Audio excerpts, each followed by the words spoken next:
کرنے کو تو بہت ساری باتیں ہیں آپ سے. ابھی ہمارے بھائی نے ایک بات کہی، بھائی حبیب الرحمان نے. تو ایک ہے ہمارا میزان کے لوگوں میں ہماری حیثیت کیا ہے. انہوں نے آپ کو ایک مصری کی بات بتائی، انہیں دنیا کی باتوں کو پتہ ہے.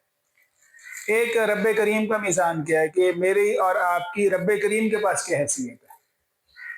تو ہمیں فکر اس کی کرنی چاہیے کہ اللہ کے پاس ہماری کیا حیثیت ہے، اور لوگوں کے پاس کیا حیثیت ہے. لوگوں کی حیثیتیں حتمی نہیں ہوتی. یہ ہم جس دین کے کام کو کر رہے ہیں نا، اس میں بعض اوقات لوگ قدر کرنے والے ہوتے ہیں، بعض اوقات قدر نہیں کرنے والے ہوتے ہیں. اور انہوں نے تو سب سے بڑی ہستی کی بھی قدر نہیں کی، جنہیں ہم انبیاء کرام کہتے ہیں. تو وہ کہتے تھے نا، سیدنا نوح علیہ الصلوۃ والسلام کہتے تھے کہ میں نے صبح شام دن رات ان پر اصرار کیا، ان کو پڑھایا، ان پر قطعاً کوئی اثر نہیں ہوا. تو سیدنا نوح علیہ الصلوۃ والسلام کا شکوہ پڑھنا ہو نا، سورہ نوح پڑھتے جائیں تو آپ کو پوری بات کھل جائے گی. تو انہوں نے ان کو مجھ سے دور کرنے میں، فرار ہونے میں زیادہ ہی کیا اور کچھ نہیں کیا. میں نے ان کو بڑی باتیں سکھائی ہیں، صبح بھی سکھائی ہیں، شام کو بھی سکھائی ہیں، کوئی بات نہیں مانتے. تو لوگوں کے کرنے کی فکر نہیں کرنی چاہیے. اور لوگوں نے تو ایسے بھی کیا کہ ہمارے نبی صلی اللہ علیہ وسلم کو آخر کار 13 سال کے بعد مکہ سے ایک رات اپنی جگہ سیدنا علی کو بٹھا کر جانا پڑا، لٹا کر جانا پڑا، اور آپ کو ہجرت پر مجبور ہونا پڑ گیا. اس نبی کے ساتھ جس نبی کے انعامات، جس کے احسانات سب سے وسیع ہیں. اور اس نبی سے کیا کیا؟ طائف میں ہمارے نبی صلی اللہ علیہ وسلم گئے تو رسول اللہ کے پیچھے بچوں کو، اوباش بچوں کو لگا دیا. آپ اندازہ کریں کوئی خیر کی بات کرنے والا ہوگا، اور آگے سے پتھروں سے استقبال اور گالیوں سے استقبال ہو رہا ہے.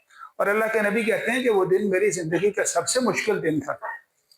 تو میں کہنا یہ چاہتا ہوں، لوگوں کی بات کی زیادہ فکر نہیں کرنی چاہیے، دیکھنا چاہیے آپ کیا کر رہے ہیں. تو امام ابن قیم الجوزیہ رحمہ اللہ وہ یہ بات کہتے ہیں کہ کسی بندے نے دیکھنا ہو نا کہ رب کریم کے پاس اس کا مقام کیا ہے، تو وہ کیا دیکھے؟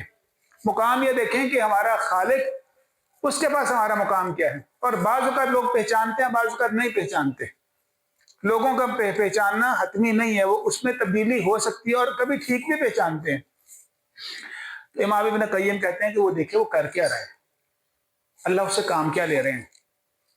کیا وہ اپنی نمازوں میں، اپنی عبادتوں میں، یا اپنی دین کی تبلیغ میں، یا دین پر عمل کرنے میں، اگر اللہ تعالیٰ اسے زیادہ سے زیادہ عمل کی توفیق دے رہے ہیں، یہ ہے اس کا مقام اس کے رب کریم کے پاس. اگر ہم نے صبح سے یا پچھلے 5 دن میں اللہ کی بندگی زیادہ کی ہے، تو رب کریم کے پاس ہمارا مقام ہمارے عمل سے پتہ چلتا ہے. تو ہمارے بھائی حبیب الرحمان صاحب نے بات کی، ٹھیک ہے، وہ بات لوگوں کی بات بھی ایک اہمیت رکھتی ہے، لیکن غور مجھے اور آپ کو کس کا کرنا ہے کہ ہم نے رسول اللہ کی سیرت کے مطابق یا قرآن و سنت کے مطابق کتنا عمل کیا. جتنا عمل کیا یہ حقیقی مقام ہے. پھر اس سے اگلی بات یاد آ گئی، لوگوں کو راضی کرنے کی فکر نہ کرو کہ آپ نے عقائد میں پڑھا ہے. فکر کرو تو رب کریم کی رضا کی. لوگوں کی رضا مطلوب نہیں ہے، یہ بندہ پوری نہیں کر سکتا. اللہ کو راضی کیا بھی جا سکتا ہے، اسلام سے مطالبہ بھی ہے. اور جب اللہ راضی ہو جائے گا تو پھر اللہ مخلوق کو خود ہی راضی بھی کر دیں گے. یہ ہے اصول، اس اصول کو ذہن میں رکھنا چاہیے. تو آپ نے یا میں نے کتنا دین کا کام کیا. ہمارے بھائی بتا رہے تھے کہ ماشاءاللہ یہ صبح شام قرآن و حدیث پڑھاتے ہیں. میرے لیے خوشی کی بات ہے، رات میرے پاس والدہ محترمہ میرے ساتھ تھی. کل جمعے کے بعد سے یہ بھی کچھ دیر پہلے گئیں، تو رات میں ان کے ساتھ موجود رہا.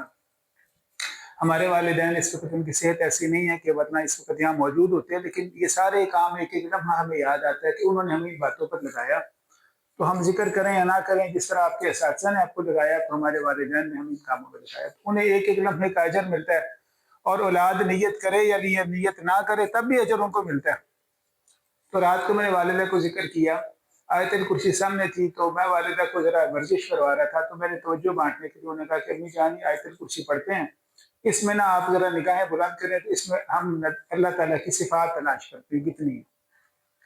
تو میں نے ان کو ساتھ وہ نظریہ پیش کیا. امام نووی رحمہ اللہ نے کہا کہ یہ آیت سب سے عظیم آیت ہے. کیوں سب سے عظیم آیت ہے؟ کہ اس آیت کے اندر اللہ تعالیٰ کی صفات، اسماء و صفات سب سے زیادہ ہیں. پورے قرآن کریم میں اگر سب سے زیادہ اسماء و صفات ہے تو اس آیت میں 17 کے قریب انہوں نے بیان کی. پھر انہوں نے کہا کہ 7 جو بڑی صفات ہے نا، جو اصل اور اعلیٰ صفات ہیں، اس کا یہ آیت مرکز ہے. 17 ہیں، ہم نے نکالی. 17 سے کچھ تھوڑی سی اشارتاً کنایتاً نکالے تو 22-24 بن جاتی ہیں.